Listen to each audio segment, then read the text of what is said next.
If you're familiar with Jessica from Three Rivers Homestead, she does a preservation challenge all of the month of August, every day putting something up a little bit at a time.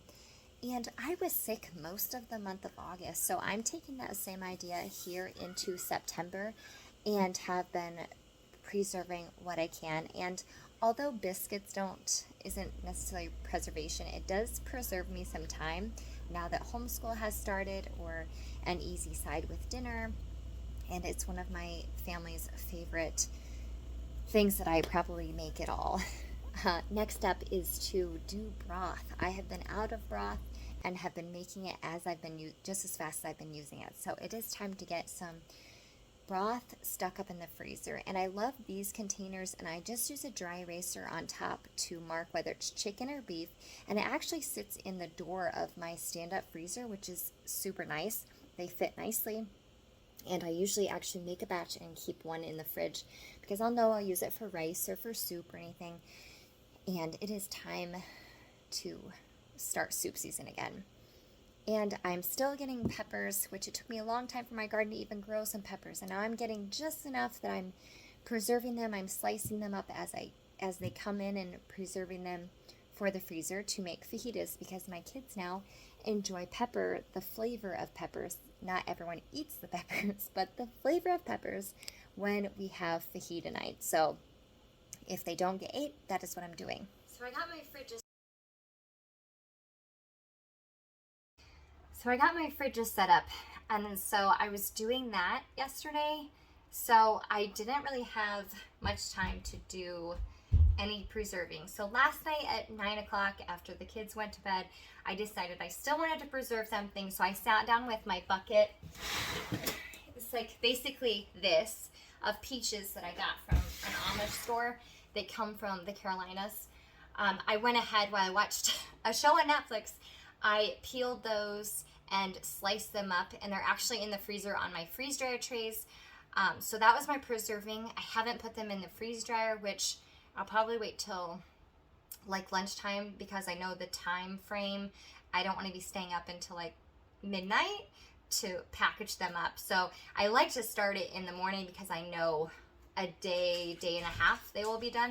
Today's project, it is so hot outside already.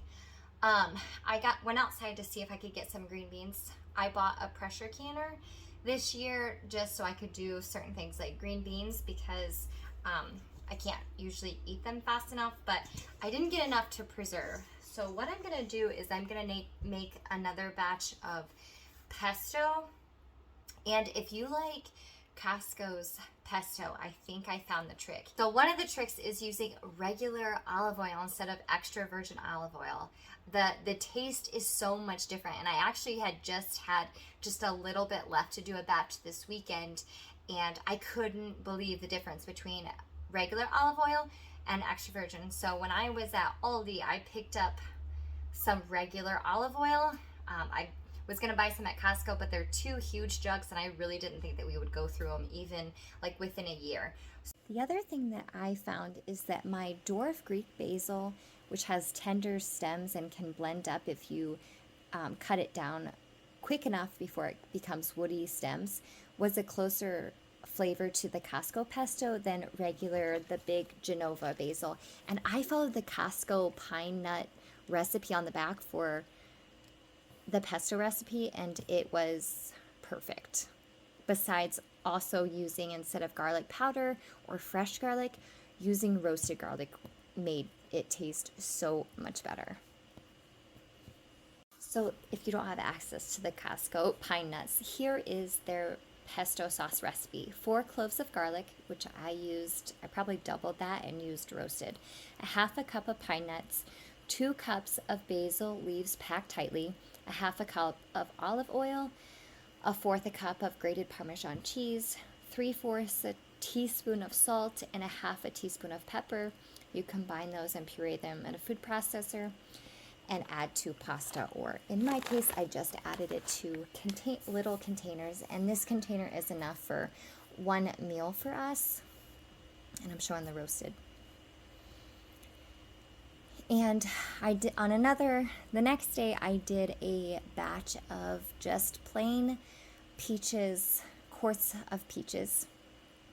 And I'm also getting, I went early in the morning and it was a chilly morning, and I went out and collected all the herbs that I could to do a freeze-dried batch of herbs.